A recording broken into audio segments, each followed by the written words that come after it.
இந்த கடைசி லாஸ்ட் 1 மந்த்தாக நடந்த ஒரு சில விஷயங்கள் உங்ககிட்ட நான் ஷேர் பண்ணணும்னு ஆசைப்படுறேன். இந்த 200 யூனிட் மின்சாரம் கட்டணமில்லா மின்சாரம் அறிவித்தோம். அதில் ஆல்ரெடி இருந்த 100 யூனிட் திமுக கொடுத்தது கிடையாது. மேடம் ஜெயலலிதா மேடம் இருந்தப்போ செஞ்சுட்டு போனது. ஸ்டாலின் சார் பதவி போன அந்த கடுப்பில் அறிக்கையா விட்டு தள்ளிக்கிட்டு இருக்கிறாரு. என்ன பண்ணீங்க உங்களுடைய ஆட்சியில்?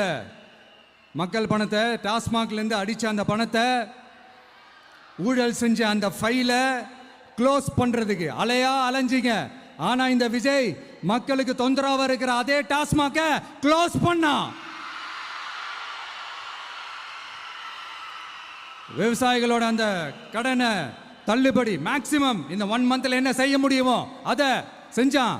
நீங்க தான் அந்த நிதி சம்பந்தமா இருக்கிற எல்லா கேட்டையும் லாக் பண்ணி வச்சுட்டு போயிருக்கிறீங்க. அதை சரி செய்ய வேணாமா? அதை ஒழுங்குபடுத்த வேணாமா? அதனால மறுபடியும் சொல்றேன், இந்த விஜய் பொய் சொல்லி ஏமாத்துறதுக்காகலாம் அரசியலுக்கு வரல. உங்க கூடவே நிக்கிறதுக்காக மட்டும்தான் அரசியலுக்கு வந்திருக்கிறேன். அதுல